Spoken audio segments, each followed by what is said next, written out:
Remote Pilot 101 viewers. If you're interested in becoming a drone pilot, you're in the right place. Today we're going to walk through what the process looks like to become a remote pilot under Part 107 if you don't already hold a pilot certificate. Whether you're looking to fly drones recreationally, start a side business, or expand your aviation knowledge, getting your Part 107 certificate is the first step toward legally flying drones for commercial operations.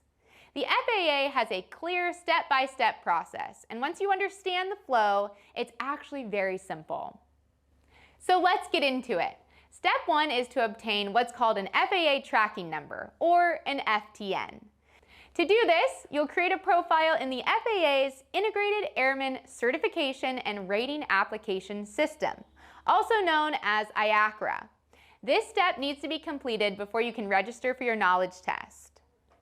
Step 2 is to schedule your knowledge test at an FAA-approved testing center.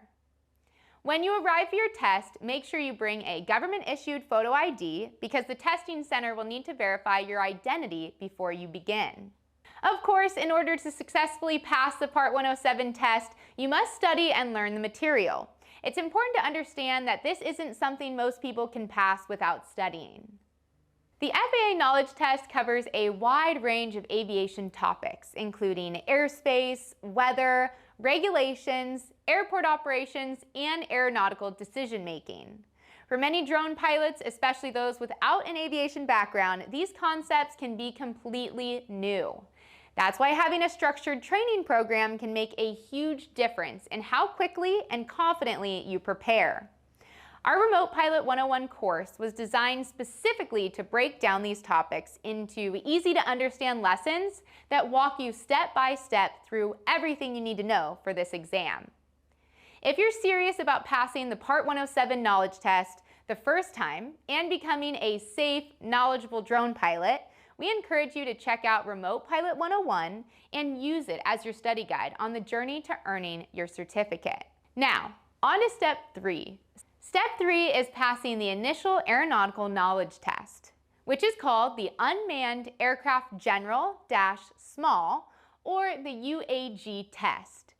It's time for all that hard work studying to pay off.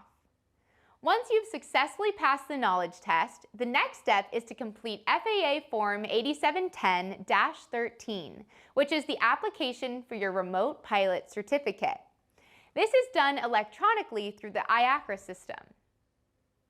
After logging in, you'll select Start New Application, choose Pilot as the application type, select Remote Pilot under Certifications, and then follow the prompts to complete the application.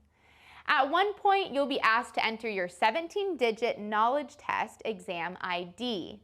Just keep in mind that it can take up to 48 hours after your test for that information to appear in the IACRA system. Once everything is complete, you'll sign the application electronically and submit it for processing. Next, the FAA will conduct a TSA security background check. Once that process is complete, you'll receive a confirmation email with instructions for printing your temporary remote pilot certificate directly from IACRA. Finally, after the FAA completes its internal processing, your permanent plastic remote pilot certificate will arrive in the mail. And once you have that certificate, remember that you must have it available whenever you're operating your unmanned aircraft. Following these steps will get you from your first knowledge test all the way to becoming a certificated remote pilot under Part 107.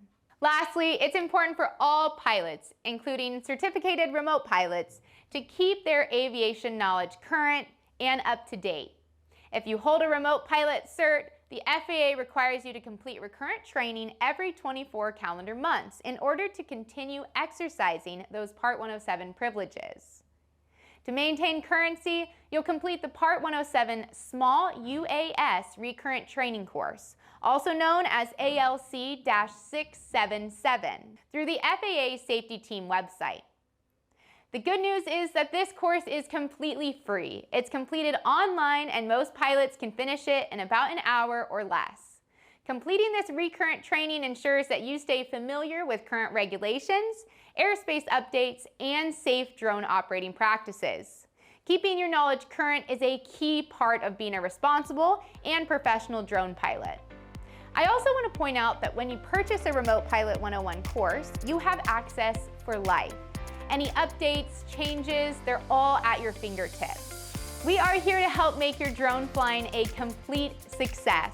Feel free to reach out to our support team with any questions you may have. And remember, a good pilot is always learning.